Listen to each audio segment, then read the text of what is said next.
एक संबंध निभाया था भगवान लक्ष्मी और नारायण ने। लक्ष्मी नारायण ने संबंध निभाया। एक बार भगवान नारायण ने लक्ष्मी से कहा, लक्ष्मी मैं तुमसे ब्याह करना चाहता हूँ। लक्ष्मी ने कहा, प्रभु ब्याह तो मैं भी तुमसे करना चाहती हूँ, पर तुमको मेरे घर आना पड़ेगा मेरा हाथ मांगने के लिए। भगवान नारायण ने कहा ठीक है। तो आज भगवान नारायण लक्ष्मी का हाथ मांगने के लिए उनके घर गए। लक्ष्मी की मैया का नाम है ख्याति देवी। क्या नाम है? ख्याति देवी। और लक्ष्मी जी कितने बहन भाई हैं? 4 बहन भाई। 2 भाई हैं और 2 बहन। धाता और विधाता 2 भाई और 2 बहन हैं, ज्येष्ठा और लक्ष्मी। और इनकी माँ का नाम है ख्याति देवी। आज भगवान नारायण गए हैं लक्ष्मी का हाथ मांगने के लिए ख्याति देवी के यहाँ। जाकर के ख्याति देवी से कहा, मैया जी हम आपकी छोरी का हाथ लेने के लिए आए, मैं ब्याह करना चाहता हूँ। तो ख्याति देवी ने क्या सोचा कि बड़ी बेटी दरिद्रता है, शायद नारायण दरिद्रता से ब्याह करना चाहते हैं। तो दरिद्रता भी वहां खड़ी थी, तो दरिद्रता भी बड़ी प्रसन्न हो गई कि देखो नारायण मेरे से ब्याह करना चाहते हैं। पर भगवान नारायण ने मना कर दिया कि मैं दरिद्रता से ब्याह नहीं करना चाहता, मैं तो लक्ष्मी से ब्याह करना चाहता हूँ। तब तो दरिद्रता बड़ी रुष्ट हो गई। भगवान नारायण ने लक्ष्मी से कहा, लक्ष्मी तुम मेरे से ब्याह करो। लक्ष्मी जी ने कहा कि प्रभु एक ही उपाय है, बड़ी बहन का जब तक ब्याह नहीं होगा जब तक तो मैं ब्याह नहीं कर सकते। तो लोग क्या कहेंगे कि घर में बड़ी बहन बैठी है और छोटी बहन ने ब्याह कर लिया। तो तुम एक काम करो, मेरी बड़ी बहन का ब्याह करवा दो तो मैं तुमसे ब्याह कर लिया। तो आज भगवान नारायण गए तो दुसा ऋषि थे। एक ऋषि थे जिनका नाम था दुसा। दुर्वासा ऋषि अलग है, ये दुसा ऋषि जिनका ब्याह दरिद्रता के साथ हुआ है। तो आज नारायण दुसा ऋषि के पास गए और दुसा ऋषि से जाकर के कहा, दुसा ऋषि आप लक्ष्मी की बड़ी बहन से ब्याह कर लो। तो दुसा ऋषि ने मना कर दिया, हम तो ब्रह्मचारी, हम ब्याह नहीं करेंगे। भगवान नारायण ने कहा, अरे तुम जाओ तो सही, वो ज्येष्ठा इतनी सुंदर है कि तुम उसकी सुंदरता को देख के ब्याह करने के लिए तैयार हो जाओ। दूसरा ऋषि ने मना कर दिया, नहीं नहीं नहीं हम तो ब्याह नहीं करेंगे। तो नारायण ने कहा चलो ब्याह मत करना, पर मैंने हाँ बोल के आ गया तो तुम जाके मना बोले आओ उनसे। तो दूसरा ऋषि मना करने के लिए गए, पर जब लक्ष्मी की बड़ी बहन दरिद्रता को देखा, ज्येष्ठा को देखा तो इतनी सुंदर मना करने गए थे तो ब्याह कर लिया दूसरा ऋषि। अब दूसरा ऋषि का ब्याह किसके साथ हो गया? दरिद्रता के साथ। अब दूसरा ऋषि दरिद्रता को लेकर के आए। शाम का समय था और उनके आश्रम में हवन चलने लगा। ब्रह्मणे नमः स्वाहा, विष्णवे नमः स्वाहा। और इधर वो दरिद्रता ने जैसे ही मंत्रों की आवाज सुनी, दरिद्रता तो वहां से भाग खड़ी हुई। याद रखना, जहां पर वेद मंत्र उच्चारण होता है, जहां पर भगवान का पूजन होता है, जहां पर गरुड़ घंटी की आवाज होती है, जहां पर शंख की ध्वनि होती है, वहां दरिद्रता नहीं रहती। याद रखना, प्रत्येक घर में महीने भर में एक सत्यनारायण की कथा होनी चाहिए। याद रखना, नहीं कोई बड़ा आयोजन करवा पाओ, महामृत्युंजय नहीं करवा पाओ, दुर्गा पाठ नहीं करवा पाओ, भागवत की कथा नहीं करवा पाओ, शिव पुराण की कथा नहीं करवा पाओ तो चलो कोई बात नहीं, पर महीने भर में एक सत्यनारायण की कथा घर में हो जानी चाहिए। घर में जब एक बार महीने भर में वेद मंत्र उच्चारण हो जाता है तो घर की सारी दरिद्रता मंत्र का उच्चारण सुन के भाग जाया करती है। याद याद। और देखो घर में शंख और घंटी होना भी जरूरी है, बड़े ध्यान से। सबके घर शंख घंटी तो होंगे, गरुड़ घंटी, शंख शंख बजाते हो घर में? नहीं बजाते। देखो ये गरुड़ घंटी और शंख को 4 जगह बजाया जाता है तो दरिद्रता भाग जाती है। पहला, गरुड़ घंटी कहाँ बजाओगे? जहां भगवान विराजमान है वहां पर। दूसरी गरुड़ घंटी कहाँ बजाओगे? जहां भोजन बनता है वहां पर। तीसरी बार घंटी कहाँ बजाओगे? जहां पर पैसे रखते हो, जहां लक्ष्मी रहती है वहां पर। और चौथा, मेन दरवाजे पर आकर भी गरुड़ घंटी बजाया जाता है। ये 4 जगह घंटी बजाना, घर की सारी दरिद्रता जाया करेगा। और शंख भी ये 4 जगह भगवान के सामने किचन में जाकर के शंख बजाना, जिस घर में जहाँ तिजोरी के पास पैसे रखते हो वहां शंख बजाना, और मेन दरवाजे पर आकर के शंख बजाना। ये नियम जरूर करना। गरुड़ घंटी और शंख जिनके घर नहीं है वो ला करके बिल्कुल रखना। और एक बात और आपसे कहें, घर में जब शंख होता है तो शंख को खाली नहीं रखा जाता। हम लोग क्या करते हैं, शंख को उल्टा रख देते हैं और ऊपर चंदन लगा देते हैं। घर में जब खाली शंख रहता है तो वो घर को खाली कर दिया करता है, धन को समाप्त कर देता है। तो घर में जब शंख हो तो शंख को सीधा रखें ऐसा, और उसमें भगवान को हिलाने के बाद उसमें जल भर दे। क्या भरोगे? जल भर। उसको कटोरी के नीचे रख दिया, वो ढलक जाता है। कटोरी नीचे रख दी, शंख रख दिया, उसमें जल भर दिया। और याद रखना, शंख से शंकर भगवान को अभिषेक मत करना। महादेव का अभिषेक शंख से नहीं किया जाता, क्योंकि ये शंख था एक दैत्य जिसका नाम था शंखासुर। क्या नाम था? शंखासुर। जिस शंखासुर नाम के दैत्य का वध भगवान देवादिदेव महादेव ने किया था। तो इस शंख ने कहा था कि मेरे में भरा हुआ जल शंकर के ऊपर नहीं चढ़ेगा, शिवलिंग के ऊपर नहीं चढ़ेगा। और यदि कोई शिवलिंग के ऊपर चढ़ा देगा तो उसे काल सर्प नामक दोष लग जाया करेगा, वो धन से वंचित हो जाएगा, उसकी काया रोगी हो जाएगी। तो याद रखना मत। हम लोग क्या करते हैं, घर में जब भगवान रहते हैं, बड़ा शंख है तो उसमें जल भर लेते हैं, सारे भगवानों को उससे स्नान कराते हैं। भाव रहता है सबका कि मैं शंख से स्नान कराऊंगी तो भगवान और अच्छे प्रसन्न हो जाएंगे। शंख से स्नान केवल नारायण का और लक्ष्मी का किया जाता है, सालग्राम का किया जाता है। इसका प्रेशर बढ़ाओ यार, वोल्टेज नहीं मिल रहा, क्या हो रहा है?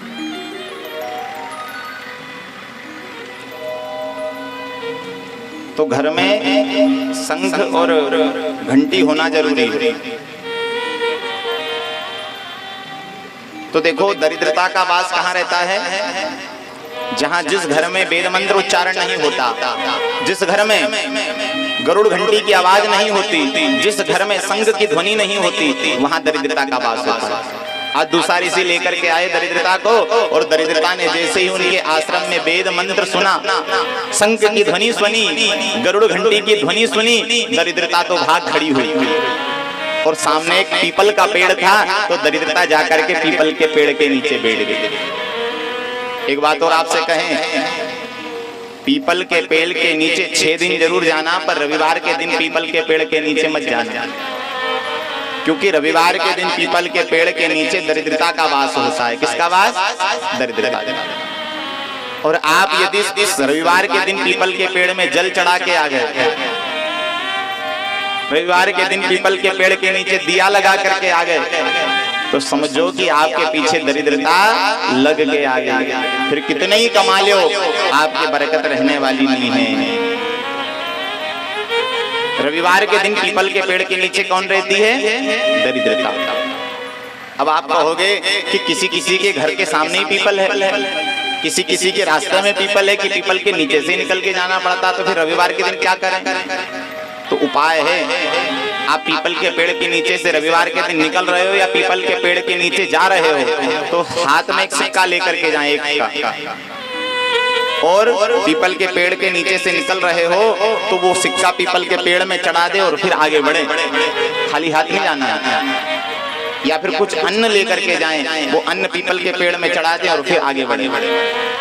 रविवार के दिन खाली हाथ पीपल के पेड़ के नीचे नहीं जाया जाता, और न तो पीपल को काटा जाता है न लगाया जाता है। पीपल का पेड़ लगाया भी नहीं जाता। पीपल का पेड़ काटने से भी ब्रह्म हत्या लगती है, और पीपल का पेड़ लगाने से भी ब्रह्म हत्या लगती है। याद रखना, लगाया भी नहीं जाता और न काटा जाता। ब्राह्मण यज्ञ करते हैं, पीपल की पेड़ की लकड़ी की जरूरत होती है, तो जो नीचे पड़ी रहती है ना, ब्राह्मण यही कहेगा कि भैया नीचे से बीन के ले आना, पर उसको तोड़ना मत। तो याद रखना, पीपल का पेड़ मत लगाना, और न पीपल का पेड़ कहीं लगा है तो उखाड़ना। काटने से भी उतना ही बड़ा दोष लगता है जितना दोष लगाने से लगता है। आज वो दरिद्रता भागी है और भाग करके पीपल के पेड़ के नीचे जाकर के बैठ गई। इधर समय बीता, भगवान नारायण का ब्याह भी लक्ष्मी के साथ हो गया और आज नारायण का ब्याह लक्ष्मी के साथ हुआ। बहुत दिन बीत गए। आज लक्ष्मी ने नारायण से कहा, प्रभु बहुत दिन हो गए, मैं मेरी बड़ी जीजी से नहीं मिली हूँ, ज्येष्ठा से। आज तो मेरी इच्छा हो रही है कि मैं मेरी अपनी बड़ी जीजी से मिलूं। लक्ष्मी ने कहा नारायण से, तो नारायण ने कहा चलो। तो आज भगवान नारायण लक्ष्मी को लेकर के आए दरिद्रता से मिलने के लिए। अब देखो, किसी से मिलने जाते हैं तो साथ में फल मिठाई तो लेके जाते हैं, नियम ही है। तो आज लक्ष्मी ने क्या लेकर के आई है? मिठाई के डिब्बे लेकर के आई है अपनी बड़ी बहन दरिद्रता के लिए कि मैं बड़ी बहन से मिलने जा रही हूँ तो उसको मिठाई दूंगी। आई लक्ष्मी नारायण दोनों आए हैं तो क्या देखा कि दरिद्रता तो घर के बाहर पीपल के पेड़ के नीचे बैठी है। आज दरिद्रता के पास लक्ष्मी गई और जाकर के वो मिठाई का डब्बा दे दिया, लियो जी। और दरिद्रता ने जैसे डिब्बा खोला और उसमें देखा कि मिठाई है तो दरिद्रता ने तुरंत वो डिब्बा उठाया और दूर फेंक दिया और लक्ष्मी से कहा, लक्ष्मी तुझे पता नहीं है कि मुझे मीठा पसंद नहीं है? तुझे पता है कि मुझे खट्टा और तीखा पसंद है, फिर तू मेरे लिए मिठाई क्यों लाई? लक्ष्मी कहने लगी, जीजी मैंने ऐसा सोचा था कि तुम्हारा ब्याह हो गया, शायद तुम बदल गई होगी, तुम मीठा खाने लगी होगी, इसलिए मैं तुम्हारे लिए मीठा लेकर के आ गया। देखो दरिद्रता को क्या पसंद है? खट्टा और तीखा। क्या पसंद है? खट्टा और तीखा।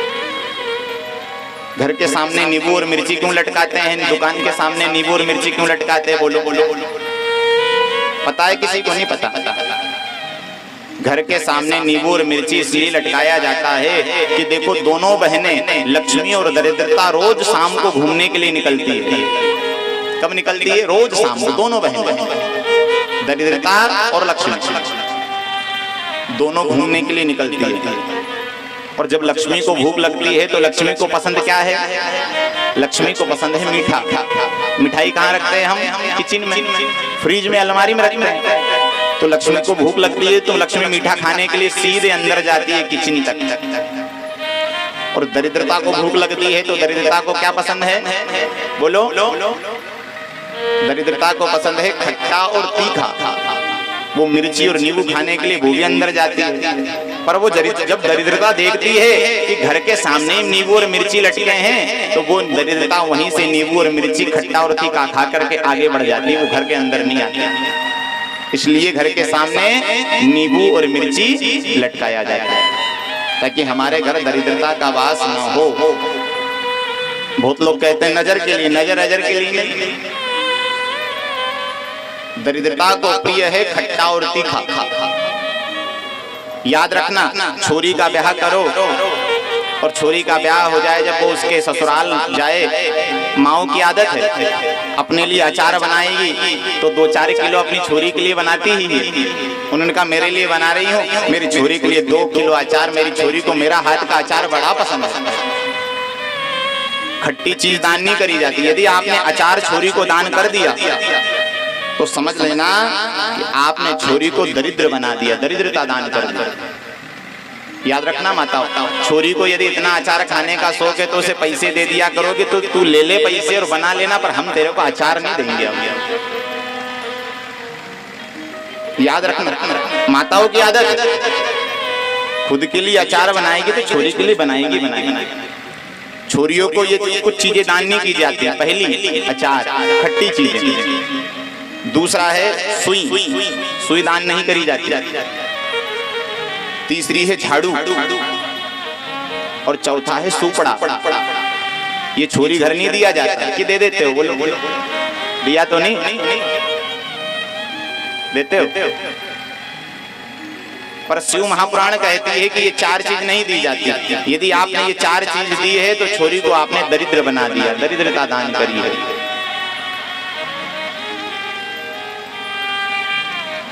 आज महाराज दरिद्रता, आज लक्ष्मी ने वो मिठाई दी, दरिद्रता ने फेंक दी। मुझे ये पसंद नहीं है, मुझे तो खट्टा और तीखा पसंद है।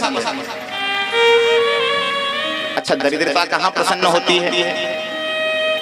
दरिद्रता कहती है मैं 4 जगह रहती हूँ। कितनी जगह? 4 जगह। दरिद्रता कहाँ कहाँ रहती है? ध्यान से सुनना माताओं। दरिद्रता पहली जगह तो रहती है जहाँ माताएं दिन में सोती है, वहां दरिद्रता रहती है। दिन में यदि सोओगे तो आपके पीछे दरिद्रता लगेगी, पहली। दूसरी, झूठे बर्तन यदि घर में पड़े हुए हैं सुबह के शाम तक और शाम के सुबह तक, तो दरिद्रता आपके घर रहेगी। कितने ही कमा लो आपके घर बरकत रहने वाली नहीं है। तीसरी, माताओं की आदत है कंघी करेगी, बाल सूतेगी तो कहाँ के सूतती है? बोलो। मेन दरवाजे पे आती है। क्यों आती है? वो इसलिए आती हैं, उन्होंने कहा घर के अंदर यदि बाल सूतेंगे तो घर में बाल ही बाल हो जाएंगे, तो सब माताएं मेन गेट पे आके बाल सूतती है। पर याद रखना, दरिद्रता कहती है कि जिस घर में स्त्री मेन दरवाजे पर बाल सूतती है वे महावास करती है, लक्ष्मी वहां से रुष्ट हो जाती है। और चौथा, जिस घर के सामने कांटेदार वृक्षों के पेड़ होते हैं वहां दरिद्रता होती है। घर के सामने नींबू का पेड़ नहीं होना चाहिए, घर के सामने कोई कांटेदार वृक्ष का पेड़ नहीं होना चाहिए। और यदि आपके घर के सामने कांटेदार वृक्षों का पेड़ है तो दरिद्रता आपके घर रहेगी। आज दरिद्रता